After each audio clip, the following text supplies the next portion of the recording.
morning, Quadcopter 101 here, and today's shout out goes to PJ's Rat Rods 8936. PJ's Rat Rods was first to say first in one of my recent videos, and thus wins the shout out, so congratulations. Good morning, Quadcopter 101 here, and I have a neat new drone for you today, folks. I've been doing airplanes, it's time for a drone. This is the WeFone WF40 lightweight GPS drone. Now, WeFone is a new player out there, folks, but it really is an old player. It's another brand under the Holystone brand. I guess they're focusing on these lighter GPS drones under the WeFone. The Holystones that I've seen previously, most of the GPS drones have been sort of the larger ones that you'd see out there, the ones that require remote ID, a lot of them. This one doesn't. This is one of those smaller drones, under the new WeFone brand. Now, what's special about this one? It's a nice little folding drone. Let's look at it. Let's open it up. You know, as with all folding drones, very portable. It also has brushless motors, as you see here. So this is a little brushless motor drone, and a little FPV camera drone with a 2-axis gimbal that records video directly to an SD card. Those are the biggies right there, folks. Being under 249 grams, this does not require registration in most countries or remote ID here in the U.S. But there are countries that require registration if you got a camera, but this one does have a camera, and it's a good camera, relatively good camera. Now, let's go over what it has. It has GPS system, so that enables it to automatically hover outdoors in place, or if you lose signal from the controller, it will automatically fly home and land where it took off from, or if you run low on battery, it'll do the same. And finally, with a push of a button, that button right there, it will automatically come back and land itself right where it took off from. So that's a big point for a lot of, especially beginner pilots, to be able to bring this home, especially if you lose sight of it, because you can't possibly lose sight of this tiny little thing up in the sky. It also has optical flow system, and that is this little sensor right here, this tiny little camera here. And what this little camera is doing, it's a little pinhole camera, looking directly beneath the drone, and based on what it sees beneath the drone, it enables it to maintain its position just by looking at the ground, okay? And it can prevent itself from drifting. And that comes into play that you can fly this indoors. If you want to fly indoors with this particular aircraft, you're going to need to use the optical flow, because in most cases you can't pick up GPS signal indoors for these drones. So that's where the optical flow comes into play for indoor flying.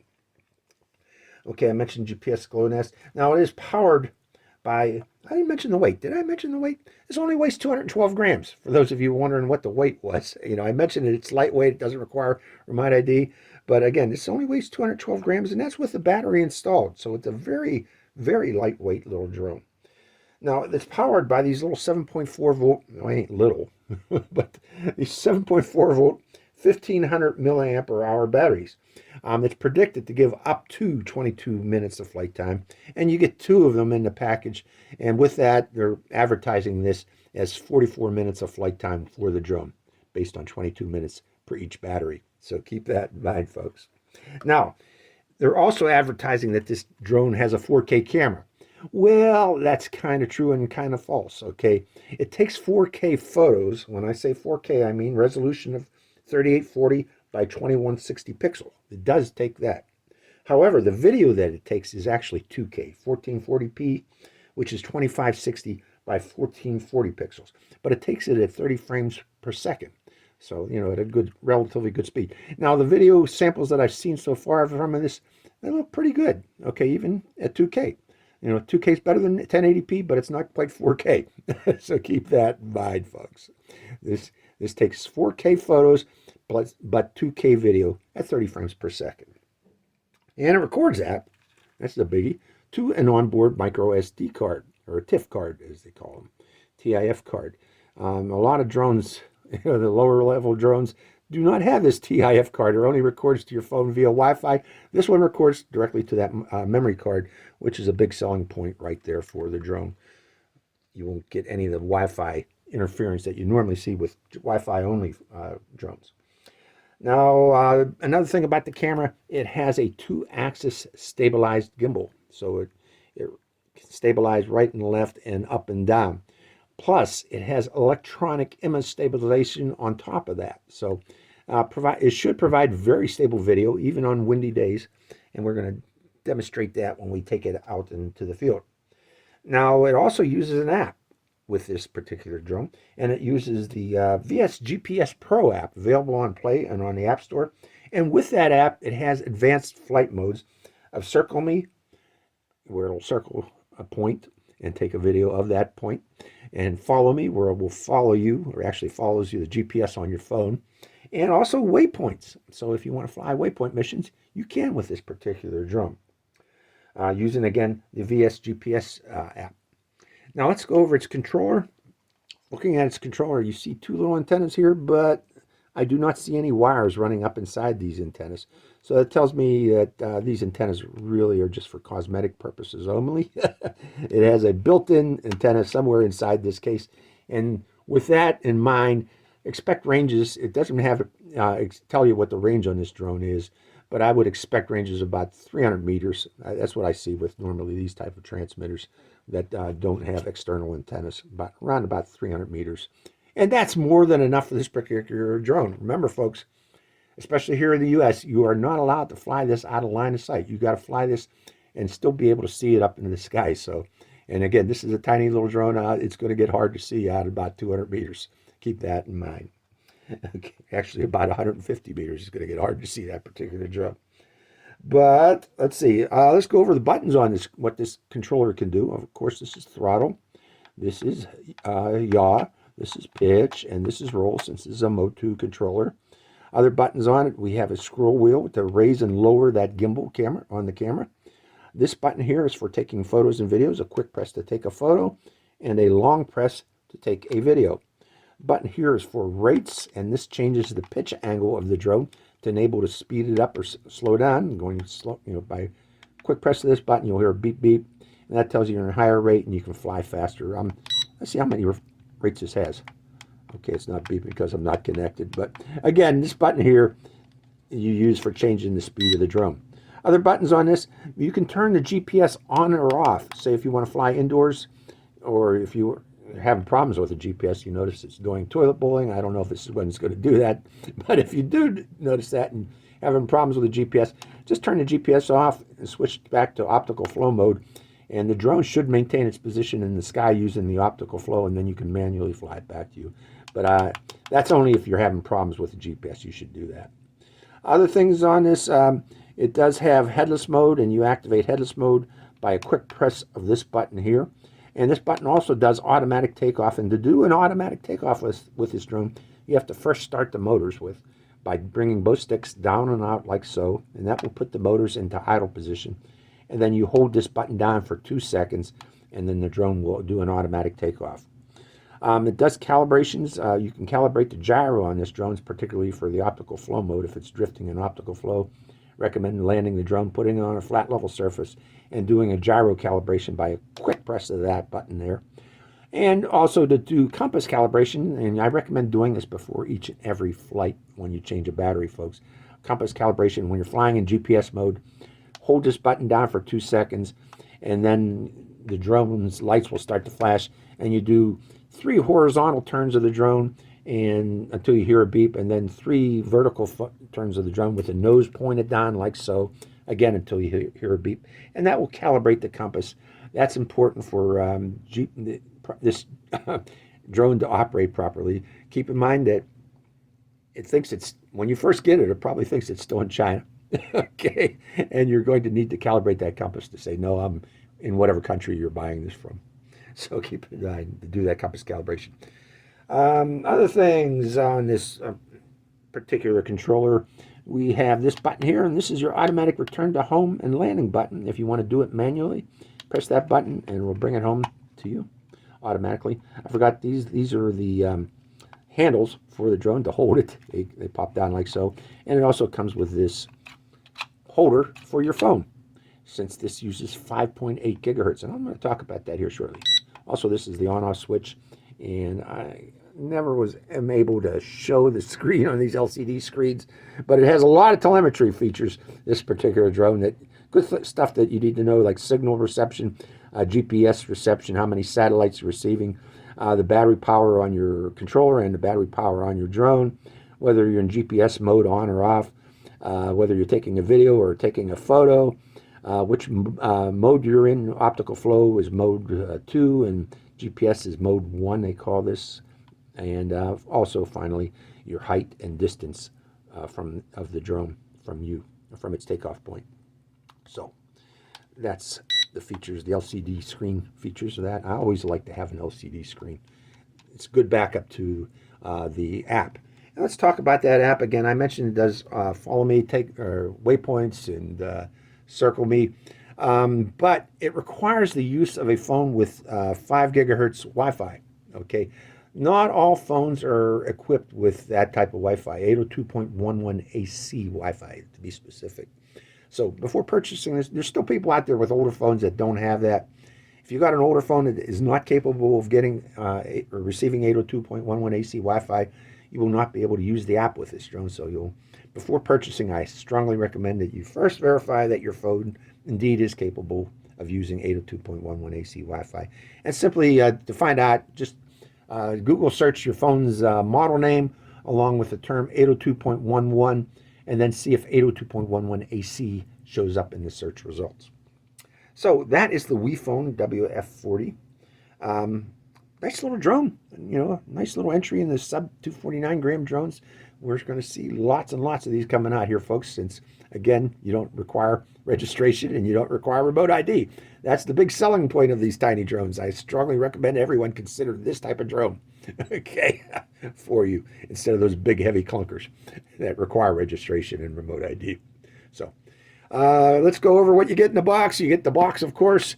You get a nice carrying case for the drone and its accessories that comes with it. You get the instruction manual for the drone. It's well written, although it's very tiny print. You might need to use a magnifying glass to read it, but I recommend reading it before you fly. Also, you get cautions for the LiPo batteries. For those of you that are beginners, I strongly recommend you read that too, because LiPo batteries can be dangerous if you don't know what you're doing with them. So, recommend reading that. You get the drone, you get this little protective case for protective cover for the gimbal for when you're carrying it around. Again, recommend you include that when you're storing your drone or transporting it. You get 2 of these batteries, again, giving you a total of 44 minutes of flight time, 20 minutes each or 22 minutes each. You get the controller, and it's the phone holder, and this little bag here with spare propellers and the tools needed to change the propellers, along with a charging cable for the batteries and for the controller. And I forgot to mention that these are charged through a micro USB port, through a micro USB cable right there. That charges the batteries, and so is the controller, charged by a micro USB, seen right there. So that is a WF40 from WeFone. Let's take it out into the field, folks, and see how it flies. So hope you enjoy this flight. Good morning, Quadcopter 101 here, and welcome to beautiful Pleasant Ridge Park on a somewhat breezy day today. We got a wind about 9-10 miles per hour, I'm guessing. But we're going to see if this can actually fly in that wind. Okay, to get this started, first off, we got to turn the drone on. And to do that, we got to press that on-off button right there and hold it until we hear the ESC's chirp. Okay, we got it started. And then putting it on a flat level surface, and then turning the controller on, and then we are connected. Okay, first thing we need to do is do that compass calibration, and to do that we need to first calibrate the compass, and we hold this button here down for about 2 seconds until you hear the beep, and we are in compass calibration mode. And then we rotate the drone horizontally 3 times until we hear a beep. Well, I guess that was enough. And we go nose down and rotate until we hear another beep. Okay, we are calibrated. That was a quick calibration because I already calibrated this at home, I guess. So it was set and ready to go. Okay, next thing I need to do is connect the drone's Wi-Fi signal to my phone and then open the app. So hold on while I do that, folks. Okay, this is the VS GPS app available on Play and on the App Store. And we already have 13 satellites connected. We need a minimum of 6.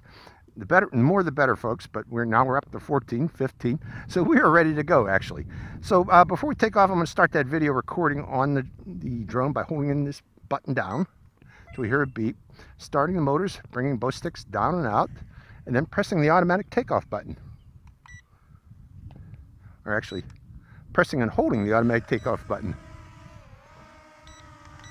I had turned on, quick press turns on, what is that, headless mode. I didn't want to use headless mode. But anyways, how do you like my shirt today, folks? Actually looking good. Let's sync up the cameras. Notice it bouncing around because it is breezy, like I said today, folks. It's breezy. But first off, we want to go up and see if we can see Lake Erie. So that'll be the first thing we do, going up.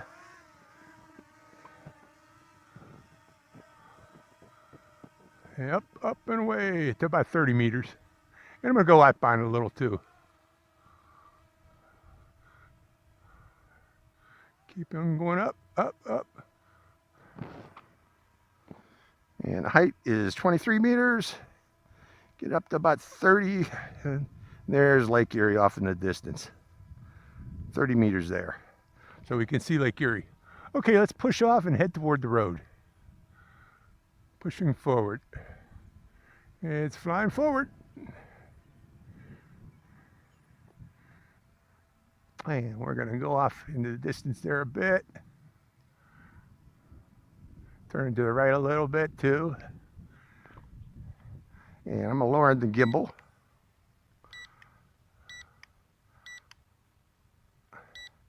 Those beeps are the gimbal control.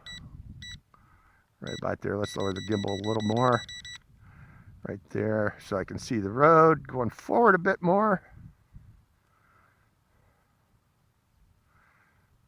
And coming up on that road.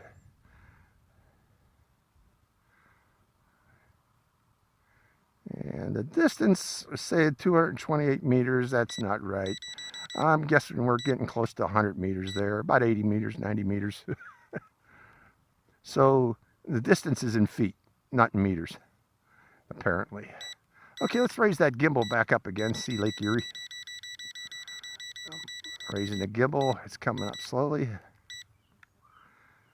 Beautiful day today with the clouds and sunlight filtering through the clouds. But let's do a slow rotate back toward my position. Nice strong signal, by the way, on this FPV. And one thing I haven't done is start the screen recording. Hold on while I do that, folks.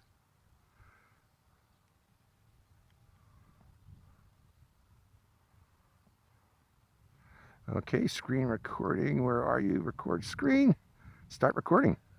Screen recording has started too. Oh man, it is beautiful today, isn't it? That's a beautiful picture. What I'm seeing here, folks. Let me do a full rotate and show in the area from that position way over there. That camera does look nice, I gotta admit. It really does. There's Lake Erie again one more time. Showing the rolling clouds. Let's pop it right there. Look, show the clouds coming across the farm field there. The shadow of the clouds. Okay, rotate again, more to my position. Now in the lower left corner of the screen, notice that little radar icon? That shows the orientation of the drone. The green is the direction it's pointed. Right now it's pointed backwards toward me from where it took off.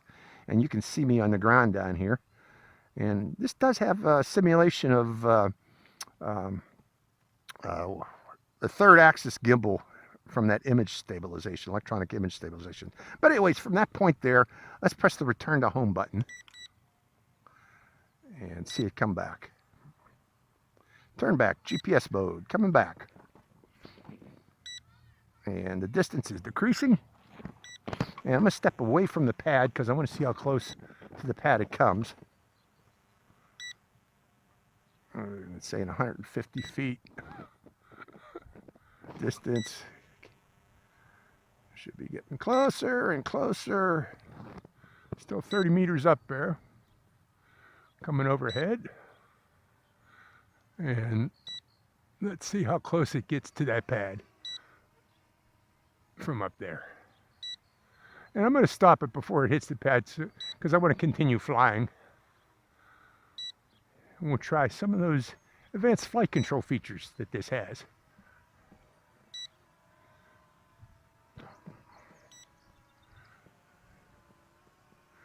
Okay, it's looking about a meter off, but let's see how, when it gets closer to the pad, we'll see how exactly how close it is. Wind's picking up a little bit, folks. And there it's making its final descent, so that's how close. Yeah, about a meter. Stopping right there. About a meter off. Okay, going back up again. And syncing up the camera one more time. And stopping the video. Video stopped and starting it back up again. Actually, stop it. Let's take a photo. How you like my shirt today, folks? One photo. Second photo. Okay. And one more photo.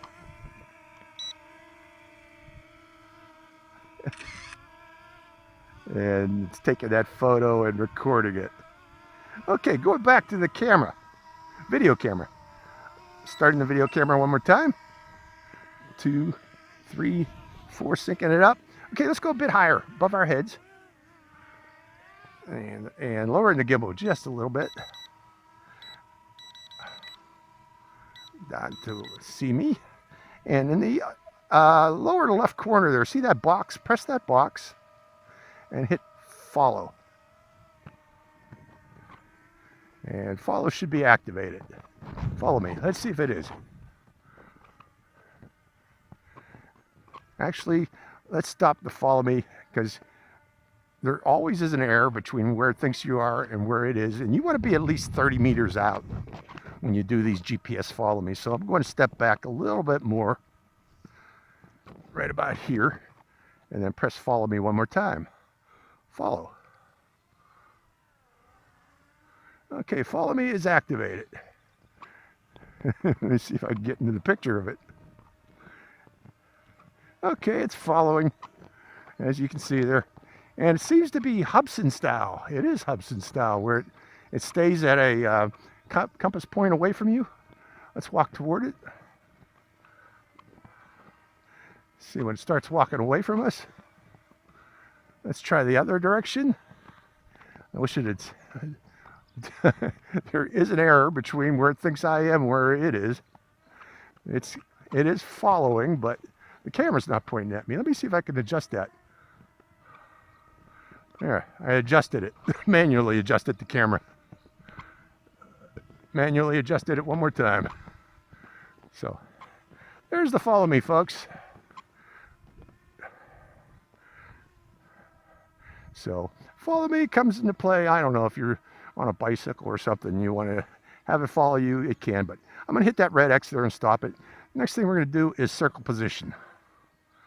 And I got it set for a 20-meter circle. So, surrounding flight. And it goes from that position where it was, it goes out to 20 meters, turns toward it, and start circling.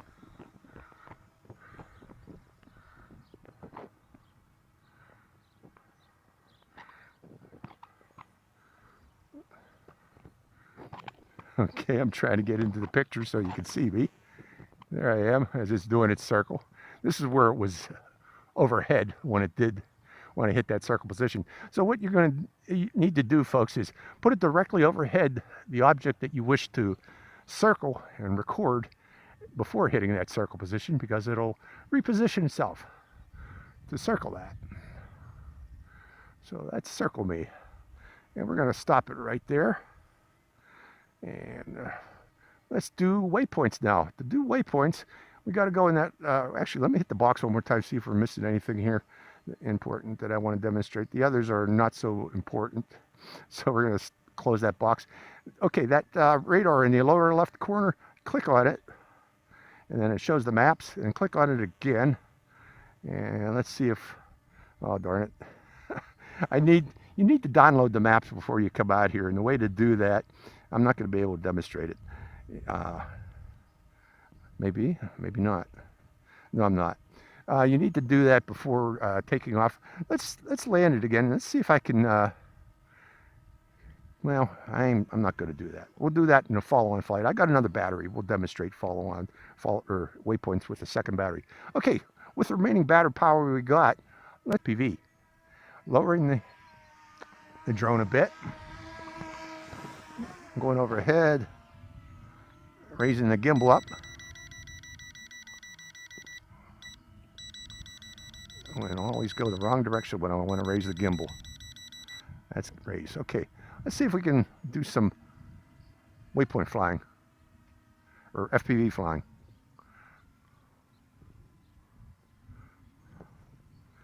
So I'm going to try to fly over to the pump house.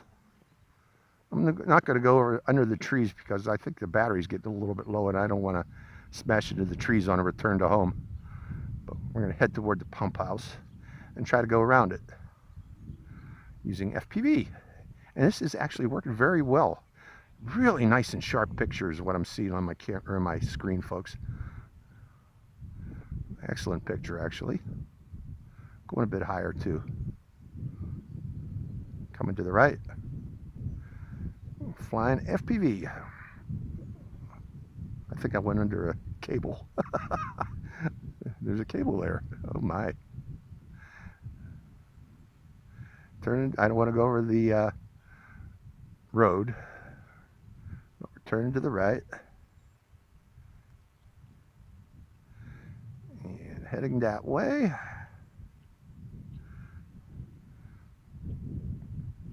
So far so good. This is actually a nice camera on this. I'm going to go up a bit higher too while we're flying FPV. Turning to the right. Excellent looking picture on my camera or on my phone from what I'm seeing here. And we're going to start flying back toward us.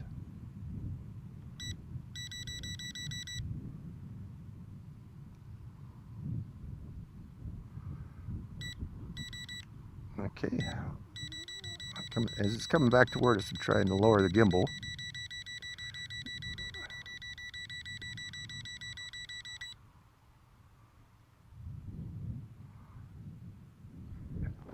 Should be flying overhead shortly. And I'm going to lower the altitude of the drone.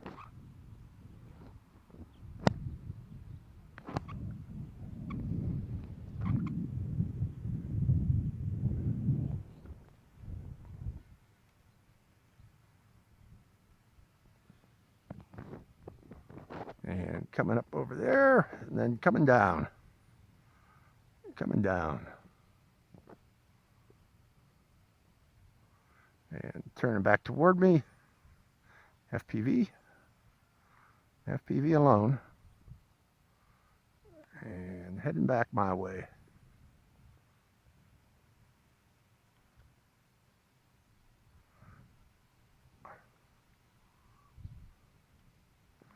Okay, that's not heading back toward me.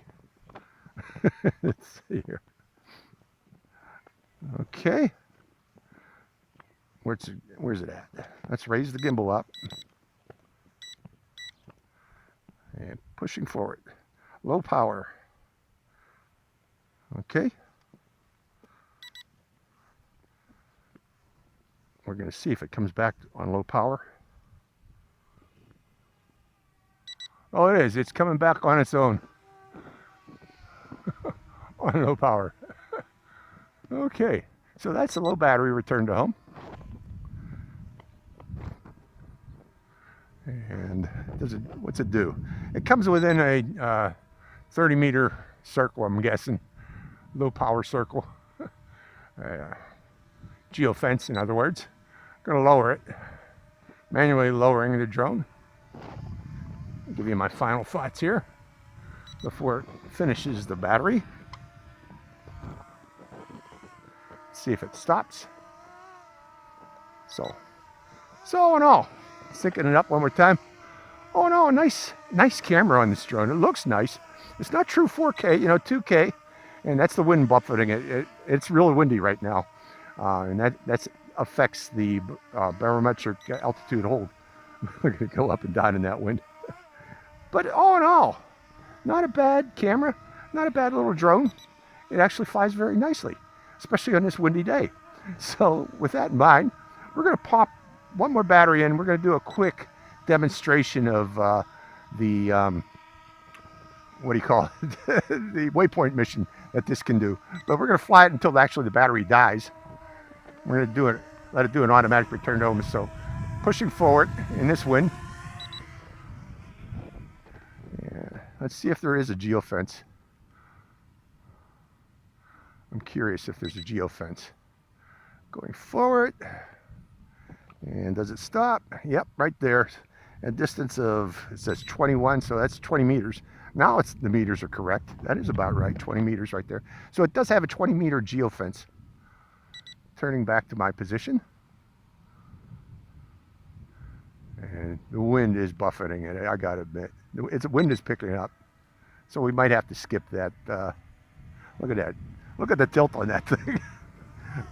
But it's doing a good job in the wind there. Look at that. Look at the tilt on that. The wind's coming from the left side there. So that's why it's tilted that way. But it's holding its position in that wind. Doing a good job.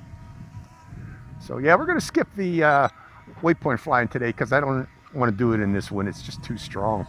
Real strong. And keep in mind that this wind is also shortening the flight time that we're going to get from this because this wind is about over 10 miles an hour right now, I'm guessing, over 10 miles an hour. So this drone is always flying 10 miles per hour, trying to hold its position, just trying to hold its position. So that's why the battery power gets shortened on a windy day. But still looks good, still recording. Let's see, one thing, what else can we do while we still have a little bit of battery power? Again, let's try to do some more FPV. Oh, wait, it's doing something. All right, I turn it into the wind. I turn it sideways to the wind and it comes down lower. So that's changing the pressure that it's seeing inside there. Watch, turn it into the wind and watch it go up. Turn it sideways to the wind and watch it come down. How about back to the wind? About the same. So you know, the only thing this might include, make it a little bit better, would be ultrasonic sensors on the belly. Some of the more expensive drones have that to prevent this buffeting that you see on a windy day like it's experiencing right now. But, okay, syncing up the camera one more time. And dang, it says I'm low battery, but we're still flying. We're gonna go that way. 20 meters. Oh, there's the final return to home. Final low battery return to home. Coming back. And let's see it land itself. And I'm going to stop the video recording right there too. Video recording stop. And this is the final low battery return to home. And it's going to go land. Again, I'm not going to do the Waypoint mission today because it's just too windy. Too windy for it. So that's the WeFone. We demonstrated that it indeed can withstand a windy day. It does a good job actually on a windy day, I gotta admit. That was a reasonably good flight for today. So hope you enjoyed this flight. This is Quadcopter 101 signing out. Okay, that's about a good altitude to be doing, or what do you call, waypoint flying. Again, the idea of today's flight is to demonstrate waypoint flying. Okay, on pinching to show the baseball diamonds. We'll go to this diamond first. Invalid coordinate. Oh, you got to be within the blue area, unfortunately. So we'll do that. Do that. Do that. It won't let you fly long distance waypoints. 3, 4, and then back to me, or back to my general position. Come on, let me put one more waypoint. 5. Okay, and then hit go. And then sliding. And there it goes. Off on its waypoint flight. So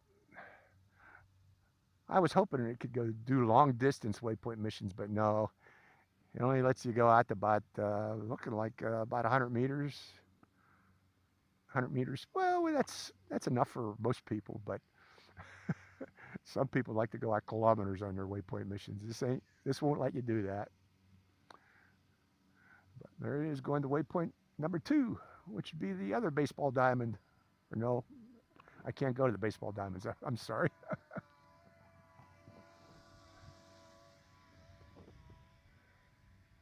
I guess the range is about 50 meters from what I'm seeing here. Since it won't let me go to the diamonds. Waypoint number 2, and it's recording that. Here, I switch back to this so I can see what it's seeing while it's flying. Waypoint 3 on its waypoint mission.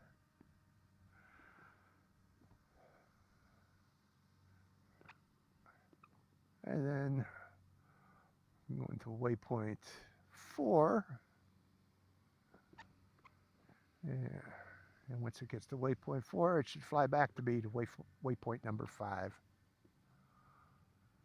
Beautiful day to fly, huh? That's why I had to come out here and do this again.